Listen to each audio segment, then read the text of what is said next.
Welcome back. As we've covered already in this newscast, today is the final day for state employees to get vaccinated or submit an exemption in terms of Inslee's vaccine mandate. Of course, the most high-profile state employee who's been caught up in this mandate has been WSU football head coach Nick Rolovich. As you would imagine, he got some questions today about his vaccine status at his Monday presser. We're going to start off this evening with playing all of the questions and all of his responses. Today's the last day state employees can get vaccinated in order to comply with the governor's mandate unless they've qualified for an exemption. Have you been vaccinated or granted an exception? I'm still following the process that's laid out.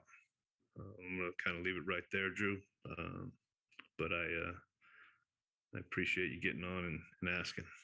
I mean, these notices are being sent out to state employees who have not presented their proof yet. Have you received one of these notices? What can your I don't know. I don't know what you're talking about with that. So should fans be worried about you remaining the coach in 2 weeks when this deadline comes up? I don't think so. Nick, John Wilner of the Mercury News in an article today on the vaccination topic cited clauses in your contract and said you've chosen to risk your career and life's work.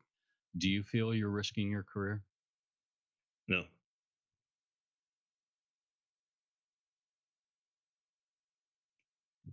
Again, if you have any questions for Coach Rolovich, please raise your hand and we'll call on you. Last chance.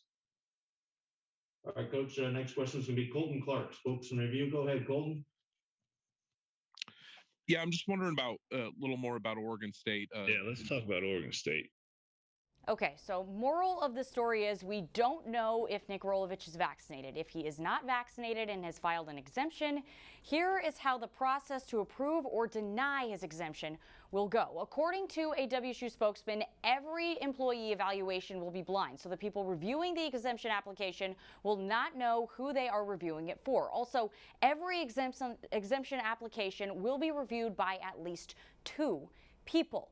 If Rolovich's exemption is denied and he refuses to get vaccinated, then he will be terminated, and most likely with cause due to the way his contract is worded. The big thing here is if the university says they fired him with cause, they won't owe him any money. However, if Rolovich applies for an exemption and it gets approved, he could still end up getting let go. That's because Rolovich's advisor, athletic director Pat Chun, then has to determine if Rolovich can actually do his job if he is not vaccinated. Rolovich obviously operates in a job with a lot of face-to-face and close interaction. Chun could say that Rolovich can't fulfill his responsibilities if he is not vaccinated.